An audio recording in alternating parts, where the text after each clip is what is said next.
सुप्रभात। मैं आप सभी के समक्ष अपने विचार प्रस्तुत करना चाहती हूँ।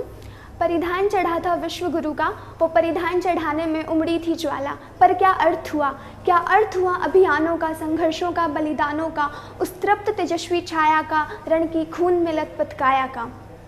सभ्यता प्रेम था जो पुरखों का, सन 47 तो लांघ गया। मुगलों से तो जीता था पर अंग्रेज़ों से हार गया।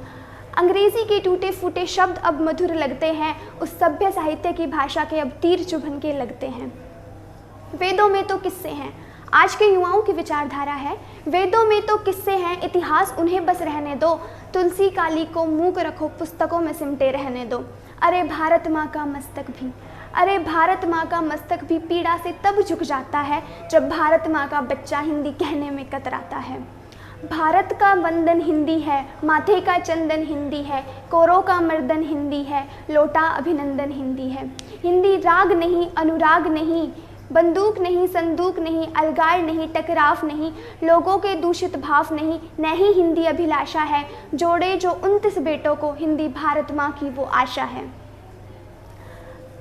राजभाषा अधिनियम 1976 के तहत केंद्र सरकार के कार्यालय को 3 वर्गों में विभाजित किया गया।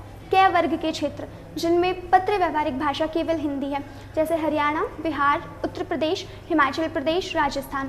ख वर्ग के क्षेत्र, जिनमें पत्र व्यवहारिक भाषा हिंदी और अंग्रेजी दोनों हैं, पंजाब, चंडीगढ़, अंडमान निकोबार, गुजरात और महाराष्ट्र। ग वर्ग के क्षेत्र, जिनमें पत्र व्यवहारिक भाषा केवल अंग्रेजी है, द्रविड़ भाषी क्षेत्र, उत्तर पूर्वी क्षेत्र, पश्चिम बंगाल और उड़ीसा। प्राचीन भारत में हिंदी का बोलबाला था, हिंदी में कविता, हिंदी में लेखनी, हिंदी का उजाला था।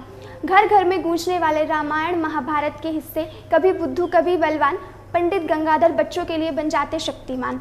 सुभद्रा कुमारी चौहान की वीर रस से भरी हुई झांसी की रानी वाली कविता, कलम के सिपाही मुंशी प्रेमचंद की ईदगाह और उनका नन्ना सा हामिद, और गुलजार के वो मासूम से बोल, वो लकड़ी की काठी, वो काठी का घोड़ा और घोड़े की दुम पर मारा हुआ हथौड़ा।